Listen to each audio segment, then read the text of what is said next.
Oke, Assalamualaikum warahmatullahi wabarakatuh. Perkenalkan, nama saya David Albafi dari Prodi Ilmu Komunikasi. Saya hari ini akan menjelaskan tentang apa itu etika komunikasi dalam kampanye politik. Etika kampanye dalam komunikasi politik yaitu di mana yang melibatkan penggunaan prinsip-prinsip moral dan nilai-nilai yang menghormati dan mempromosikan integritas dan kejujuran, keterbukaan dan penghormatan terhadap pemilih, pesaing atau politik.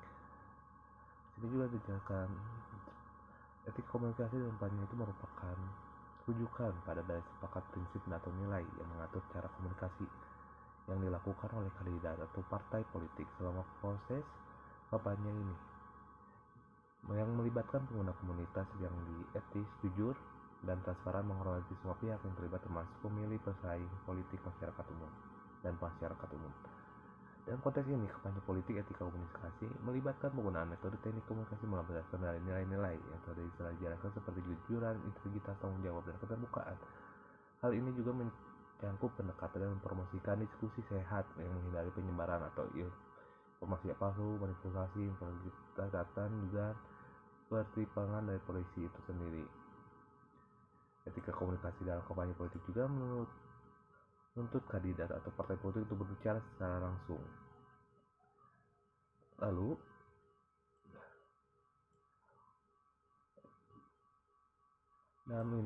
dalam satu kampanye politik ada juga tentang pengaruhi atau pandangan tentang manusia tentang demokrasi partai politik itu sendiri, yang berartikan bahwa kampanye politik memiliki potensi besar untuk mempengaruhi pandangan manusia tentang demokrasi dan proses politik berikut. Yang pertama mungkin adalah kesadaran politik, yang dimana kampanye politik meningkatkan kesadaran politik di kalangan masyarakat melalui kampanye pemilihan berdikenali dengan isu-isu yang tadi dan politik yang sedang dibahas.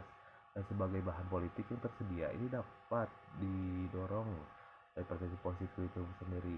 Dan di dalam kampanye politik juga ini ada keterbukaan opini yang melibatkan politik sering merupakan sumber utama di informasi politik pemilihan.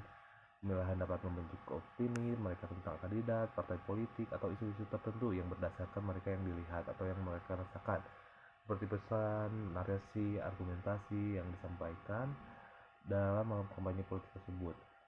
Putusan terhadap demokrasi ini juga dalam kampanye politik yang terorganisasi dengan baik menciptakan prinsip-prinsip demokrasi yang terkuat dalam memperkuat kepercayaan masyarakat terhadap demokrasi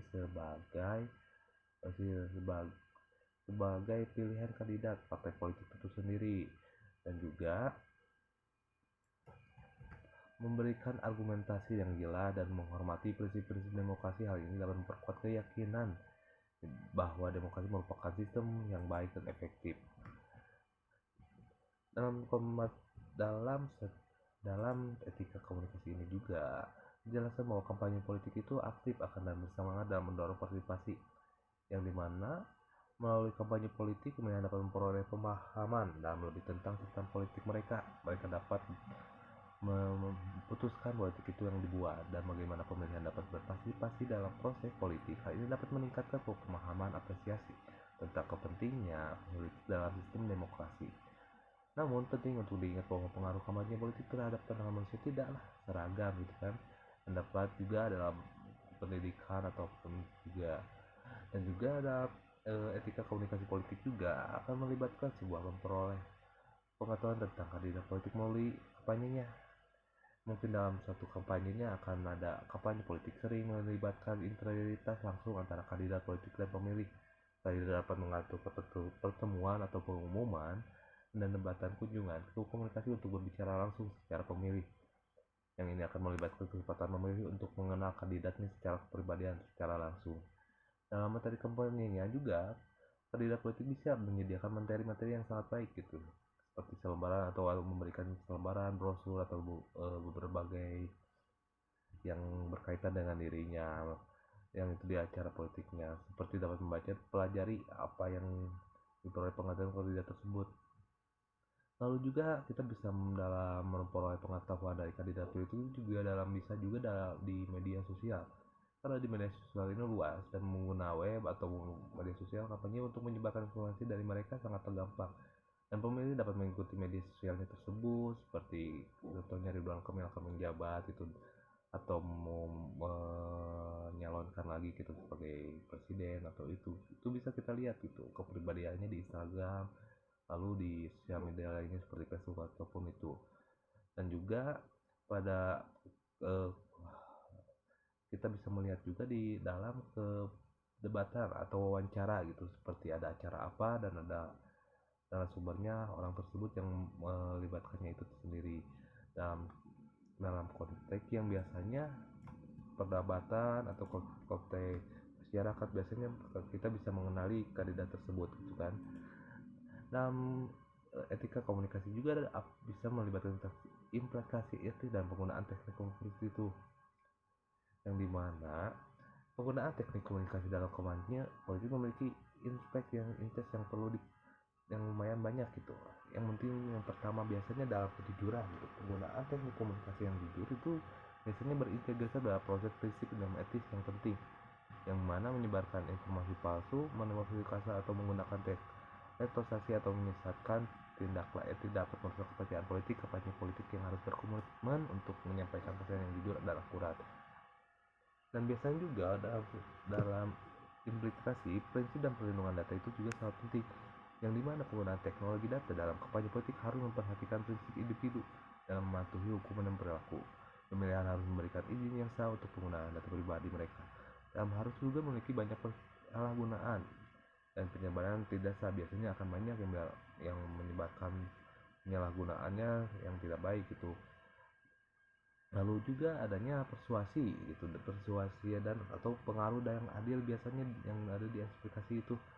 Dalam pemberian politik mengharuskan penggunaan persuasi dan pengaruh yang adil menggunakan teknik komunikasi manipulasi kreatif seperti manipulasi emosi, eksploitasi, ketakutan, penggunaan program propaganda yang tidak berargumentasi yang kuat, informasi atau akurat, yang kebijakan yang faktual. Dan lalu biasanya juga adanya keterbukaan, ketransparansian kampanye politik yang harus mengedepankan keterbukaan, biasanya harus seperti itu. Biasanya partai-partai politik atau kandidat-kandidat politik biasanya akan transparansi di mana kampanye politiknya harus mengedepankan keterbukaan, ketransparan komunikasi mereka, yang bermana pemilih berhak mendapatkan informasi tersebut itu. Seperti masyarakat bisa mendapatkan informasi tersebut itu diwajibkan, atau ya harus tahu sebelum kita memilih. Kita harus tahu dulu yang dimana kita jika memilih orangnya seperti apa dan itu kayak gimana dulu. Dan biasanya pemilih berhak mendapatkan informasi yang jelas dan mengendalikan kandidat politik agar tidak adanya isu-isu yang akan mendebar-debar gitu. Lalu juga kita harus menghormati terhadap lawan politiknya. Biasanya seperti kita mendukung A lalu kita mendukung B, kita harus selalu menghormati karena menghindari serangan pribadi yang tidak berdasarkan retorika ataupun yang berhalangan partisipasi dalam perspektif pentingnya. Lalu juga harus memiliki tanggung jawab juga, di mana tanggung jawab ini juga harus menghindari penyebaran kebencian atau diskriminasi, itu salah satu contohnya. Lalu penerapan prinsip-prinsip etika dan penggunaan teknik ini juga penting untuk menjaga integritas dan melintasi pembangunan percaya publik yang itu sendiri. Lalu mungkin sedikit itu dari saya, David Albaki, tentang etika komunikasi dalam kampanye. Mohon maaf apabila ada salah kata, salah pembicaraan atau keterbatasan saya atau kekurangan informasi saya yang saya dapatkan. Terima kasih. Assalamualaikum warahmatullahi wabarakatuh.